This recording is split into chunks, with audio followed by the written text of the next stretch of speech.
안녕하십니까. 오늘은 9월 4일입니다.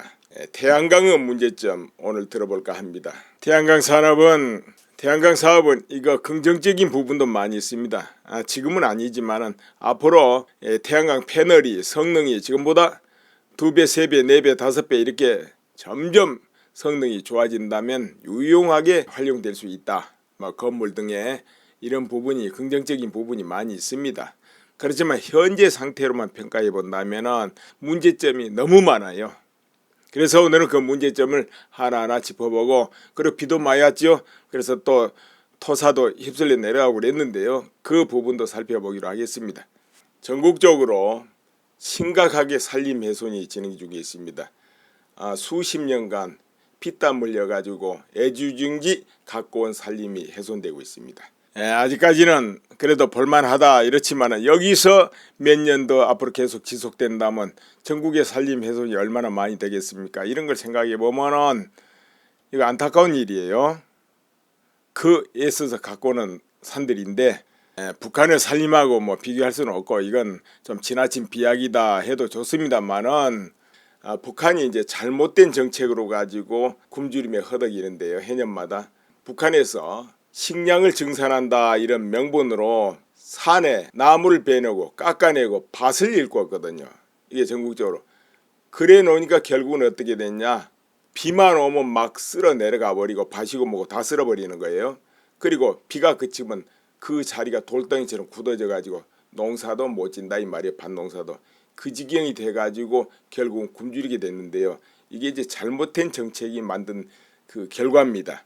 그래서 지금도 북한은 나무를 심어서도 이 나무가 자라질 않아요. 왜? 다 실려 나가버렸기 때문에.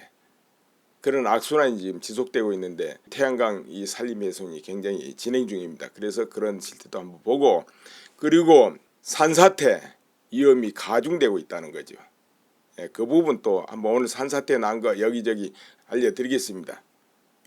그리고 또 개인 발전 사업자들이 가만히 있어도 돈이 들어온다 이것만 믿고 뛰어드는데 실제로 수익성을 대충 계산해 보면 별로다 이거죠. 미래는 더 별로예요. 점점 줄어들어가요.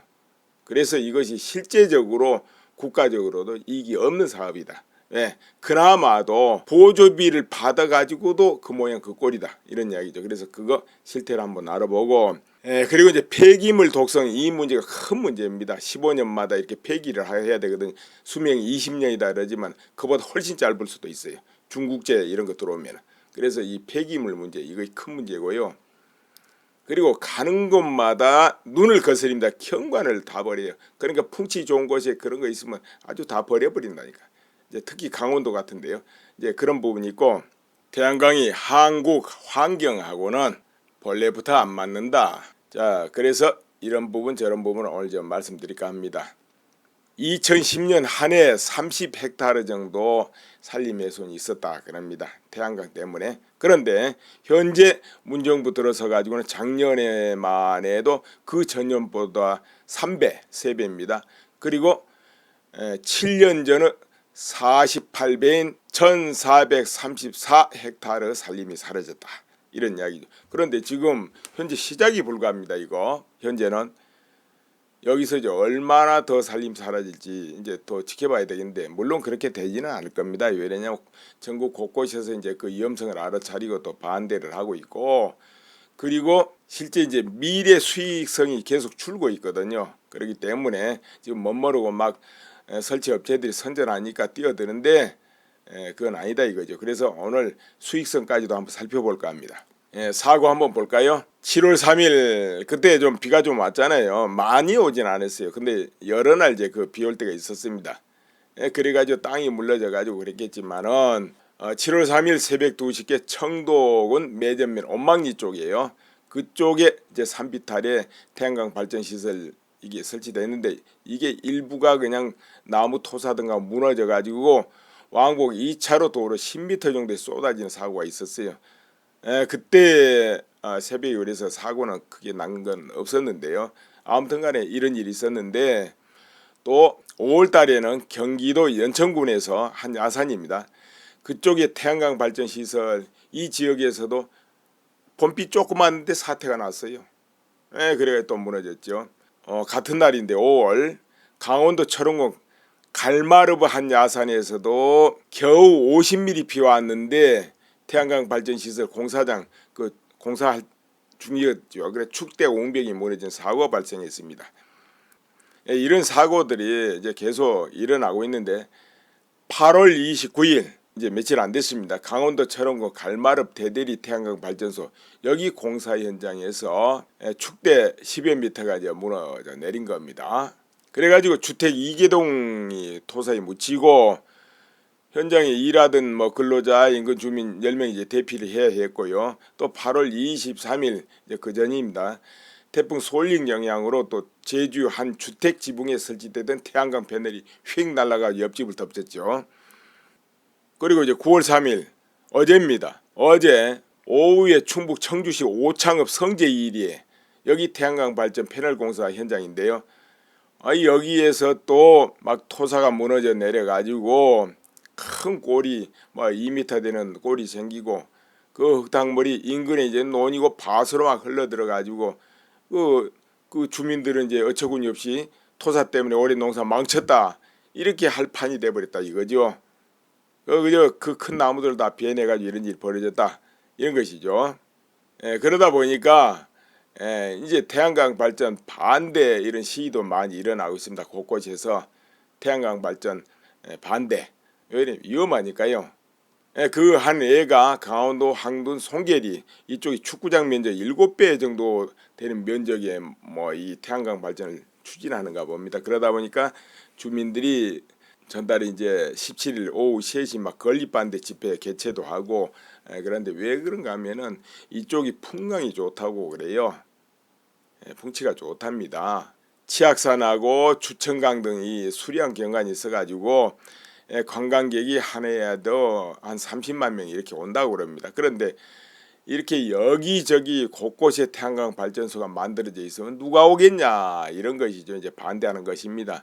이제 산사태도 산사태지만 풍광을 걱정해서 이렇게 반대하는 거죠. 그러니까 결국은 곳곳에 태양광 발전소 들어서면은 풍광은 다 해친다는 거죠. 결국 이게 풍광이 절단 난다는 거 아니겠습니까? 그런데 이 산림훼손 이거 정말 심각한 겁니다. 왜 그러냐면은 우선 시각적으로 가는 곳마다 이게 눈에 거슬립니다. 그리고 요즘 온실가스 해가지고 그런 문제도 있는데 이 산림이 많이 있어가지고 이 지구상에 우리한테 산소를 뿜어주고 있는데 이게 해소되는 거예요.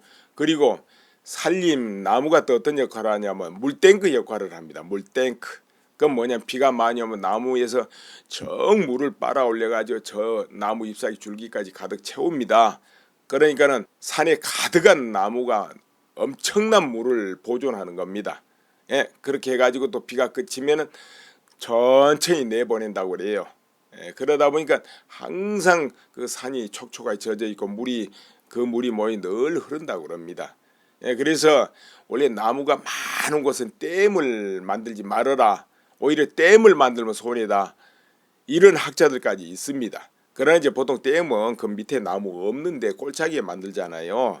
근데 아무튼 간에 나무가 주변에 많이 있으면 그게 댐 역할을 한다는 것이죠.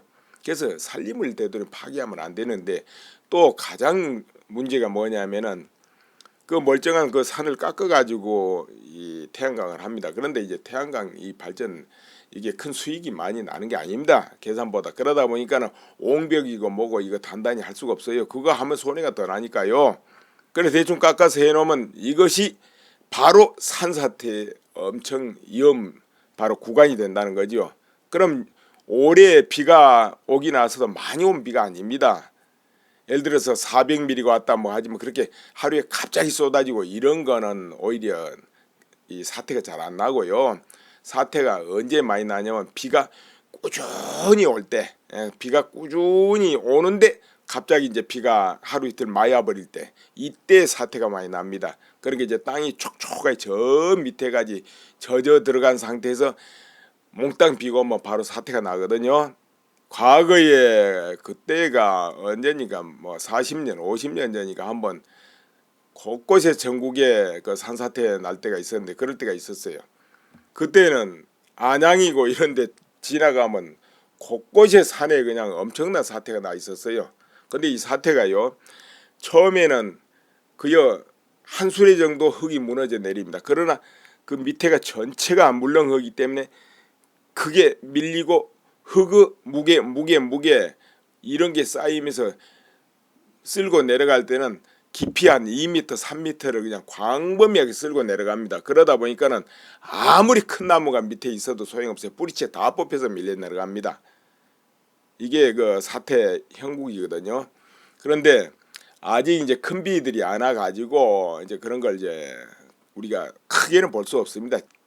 정말로 비가 여러 날 오고 큰 비가 한 번씩 오고 이래가 사태 나는 거 이거 아직은 볼 기회가 없었습니다.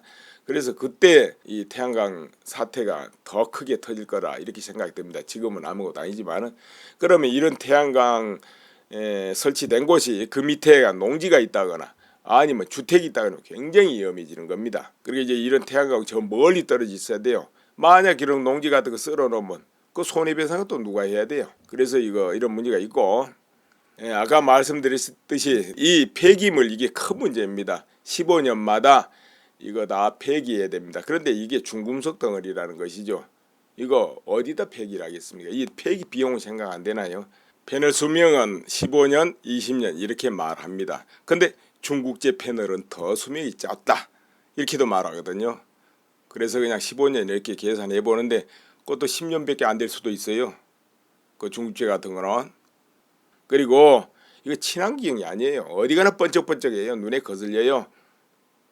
그리고 한국하고는 이게 맞질 않습니다. 태양광 왜 안 맞느냐면은 이 태양광 발전하기 좋은 나라들이 있습니다. 저 페루라든지 미국이라든지 이런 데는 그 사막들이 있습니다. 거기는 1년에 비 한 방울도 잘 안 오는 데다가 바람이 세고 태양이 강합니다.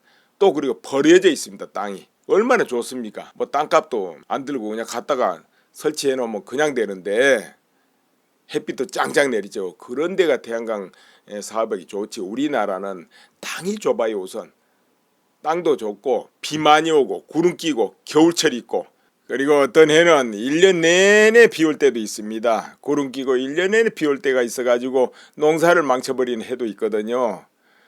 이럴 때 만나면은 그때 태양광은 전부 1년 내내 노는 거예요. 그래서 발전 효율이 많이 떨어집니다. 거기다가 꼴착이 많고 위험하다니까요.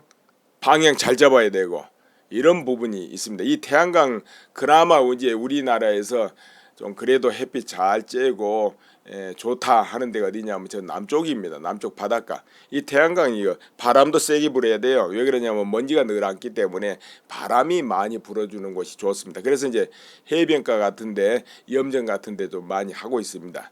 그러니까 이제 저 남쪽에 햇빛이 더 강하게 쬐이고 바람이 많이 불고 주변에 장애가 없는 곳, 그러니까 햇빛을 가리면 안 되잖아요. 이런 곳이 이제 최적지인데요. 아무튼간에 이제 높은 산에도 바람 잘 불고 또 장애가 없잖아요. 높은 곳에서는.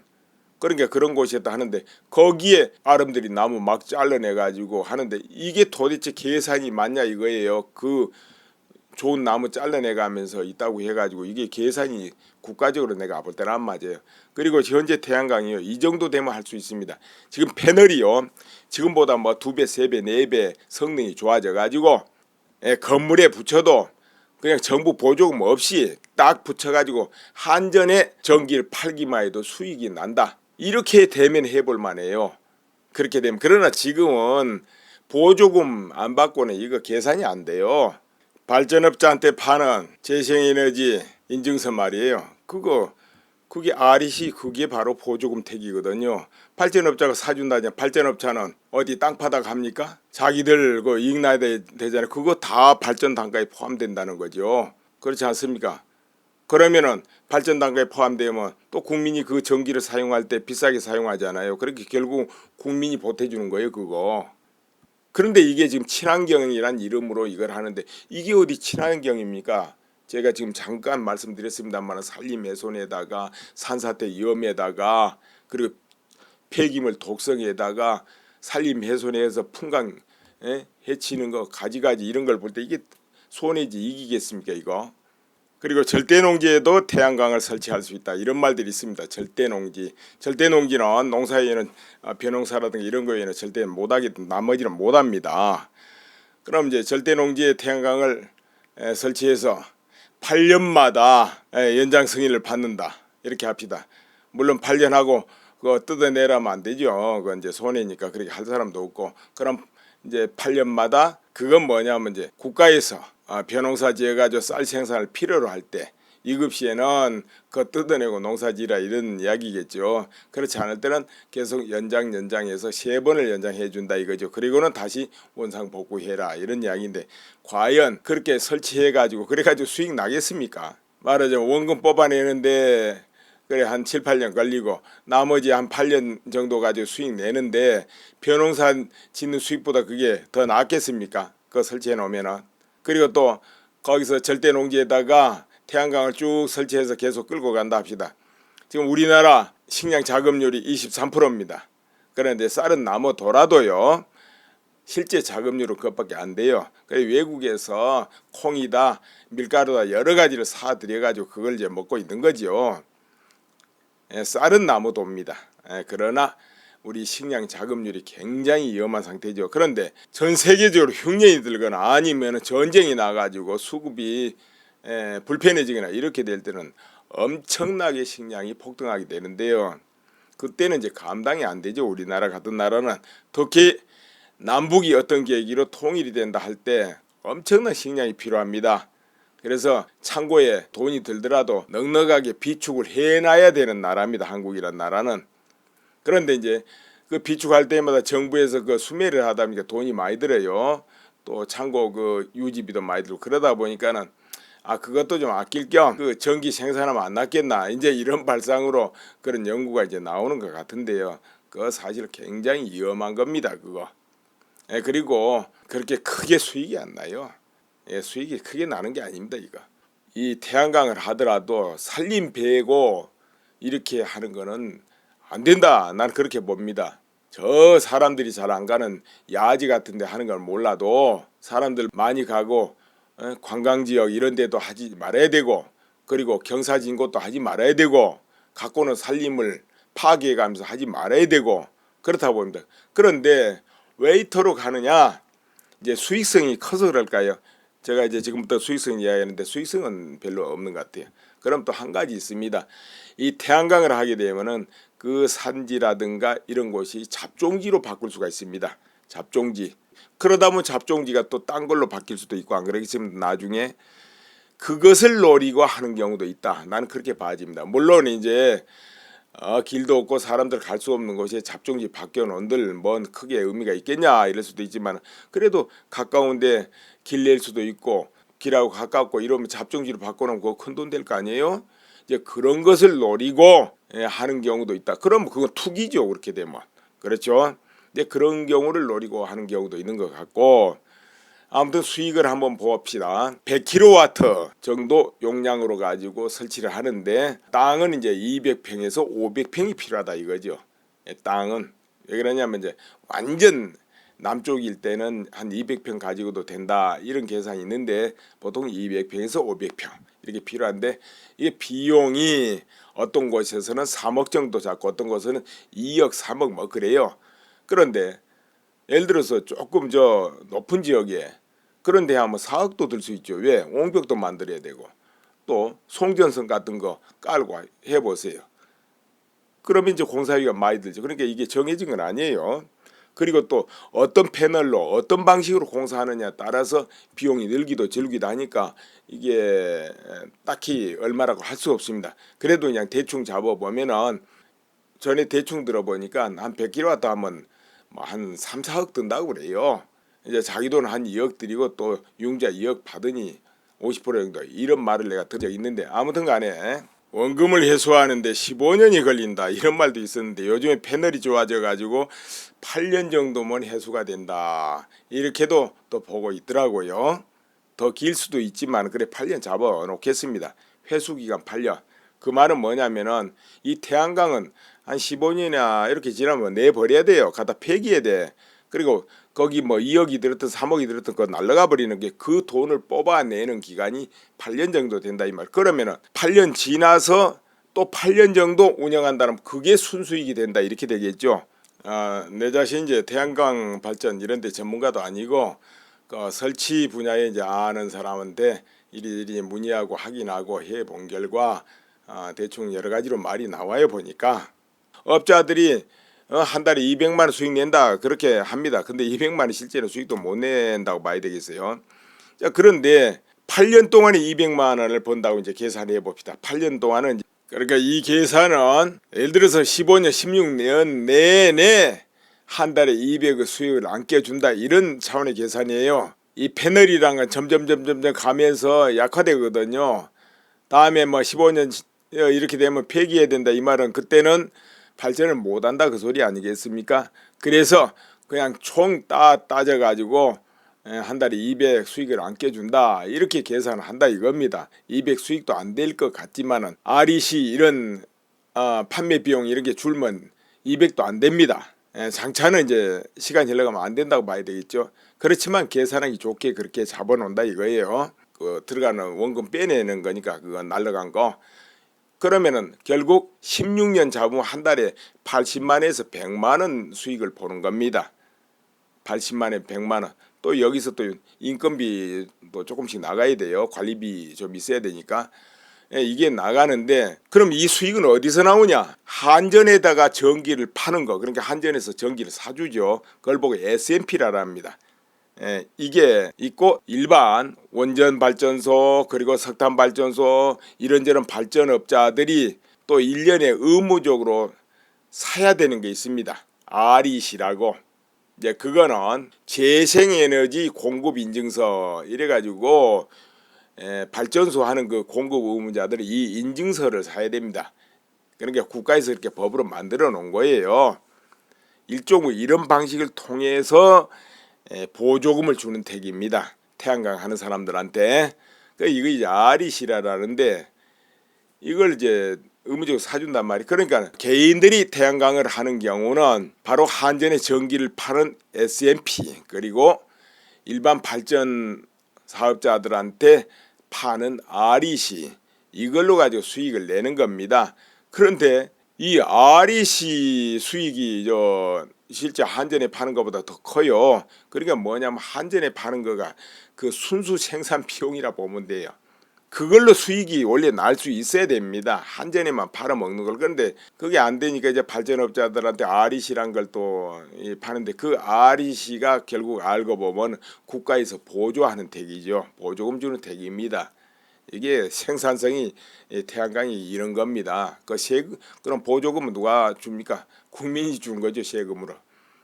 그런데 한전에 파는 그 SMP가 킬로와트 H당 80원이랍니다. 80원. SMP가 킬로와트 H당 80원을 받는데 REC는 킬로와트 H당 120원을 받는다는 거죠. 그러니까 발전업자들한테 파는 REC가 더 짭짤한 거예요. 이거 한전에 파는 건 80원인데 발전업자들한테 REC 거래하는 건 120원이거든요. 이거 합해가지고 이제 개인 태양광 하는 사람들 수익이 되는 겁니다. 이게 수익이 되는데 이 단가가 자꾸 지금 줄고 있다는 것이죠. 문제는 특히 이제 REC 이 단가가 떨어지고 있는 거예요. REC가 그럴 수밖에 없는 거예요. 없죠. 왜 그러냐면은 이런저런 이제 원전 수력 아니면 석탄 발전 이런 이제 이 발전업자들한테 배정된 거 있는데 이건 한계가 딱 있는 거예요. 얼마 하고. 그런데 지금 태양광은 자꾸 늘어나잖아요. 개인 태양광은 늘어나면은 이걸 팔아 먹을 데가 없잖아. REC. 그러니까 자꾸 단가가 떨어질 수밖에 없죠. 이 단가가. 그런데 지금 올해까지는 그래도 사자 팔자가 비슷하답니다. 그래도 올해도 좀 내려앉았는데요. 그러니까 비슷해지면서 현물 가격이 12만 원에서 15만 원 박스권을 형성하고 있다. 이런 분석인데 앞으로 자 원전도 탈원전을 한다지 석탄도 탈석탄입니다. 이런 거 줄인다지 이것도 줄이지 저것도 줄이지 그러면은 REC 사줄 사람은 또 없잖아요. 사줄 그 발전업체가 이게 점점 줄면 그런데 태양광 발전은 점점 늘어난다. 그럼 이 REC 가격은 계속 떨어진다는 것이죠. 자꾸 실제로 지난해 12월만 해도 16만 원 수준이었다고 그러죠. 현물 가격이. 그런데 올해 8월 한 10일 기준해 가지고 12만 원대로 기록했다는 게 좀 떨어진 거 아닙니까? 그러면 앞으로 계속 떨어지면 떨어지고 올라갈 수가 없다 이런 이야기 되죠. 그러나 이제 또 정부에서는 막 그렇지 않을 거다 이렇게도 말하죠. 왜 그러냐? 신재생 의무 할당량을 느린 데다 자꾸 더 사줘라 이제 느린다는 것이죠. 그리고 국가 발전 총량도 자꾸 늘고 있기 때문에 이제 국가 이제 발전 총량 실제로 늘고 있습니다. 그러니까 그게 좀 높아진다 하더라도 자꾸 REC는 더 사들여야 될 거니까 유지될 거다 이렇게 이제 보긴 합니다. 그러나 어찌 됐든 조금씩 단가가 떨어져 오고 있는 건 사실이거든요. 그 앞으로 그 올라가기보다는 떨어지기 쉽다 이렇게 보는 거죠. 그럼 앞으로 15년 정도 이 태양광을 유지해야 되는데 자꾸 떨어져. 그럼 수익이 과연 얼마나 하겠냐 이거죠. 나중에 한 달에 50만 원 될지 누가 알겠습니까 이거. 자 이렇게 돼 있고 아까 말한 보조금 받고 이렇게 하면서 태양광 발전해 가면서 전기를 생산한다.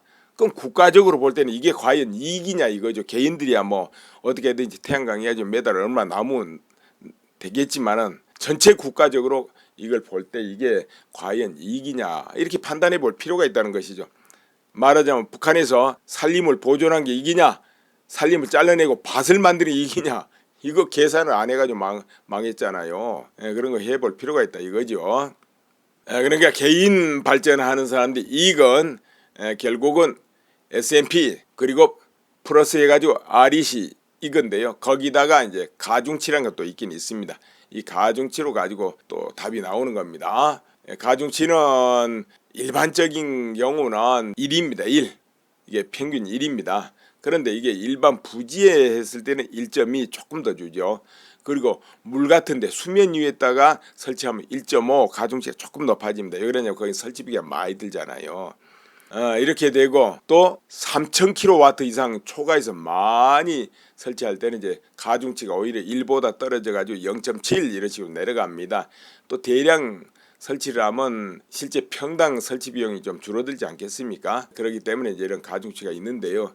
아무튼 이런 거 저런 거 보고 이제 태양광 발전해 보겠다 하신 분은 더 깊이 심중하게 생각해야죠. 태양광 발전해야 되고 또 그 태양광 발전을 한다는 그 지역에서는 정말로 산림훼손이라든가 경관훼손 그리고 산사태 이런 걸 전부 감안해 가지고 그걸 봐야 될 거예요. 과연 이 지역에 저게 손해냐 이기냐. 요즘 그렇잖아요. 어디 가나 그 무슨 골프장을 만든다 뭐가 들어온다 하면 난리잖아요. 우리 지역이 왜 그게 들어오냐고. 그런데 태양광 이거 간단한 게 아니에요. 이거 단순한 거 아닙니다. 태양광이 하는 거. 그래서 이제 그 지역에 어떤 피해도 없겠다. 태양광에도 저만큼 떨어져 가지고 별 쓸 땅도 아닌데 하니까 이렇다면 몰라도 안 그러면 이거 주의를 해야 될 겁니다. 지금 산사태 난 거 그 아주 전국적으로 그거 많은 건 아니에요. 아직까지는 여기저기 나긴 하지만 정말로 어느 때 어느 순간에 비가 계속 줄기차게 여러 날을 오고 그리고 비가 한번 되게 오고 이럴 때 그렇게 단단한 나무가 울창한 것도 사태가 납니다. 경사가 지구라면. 그런데 그런 때를 아직 안 만났습니다. 그거는 뭐 매년 오는 것도 아니고 아주 몇 년마다 오는데 그럴 때 어떤 일이 벌어지겠는가 생각해 봐야 됩니다. 자, 오늘은 또 이 부분 여기서 마치겠습니다. 감사합니다.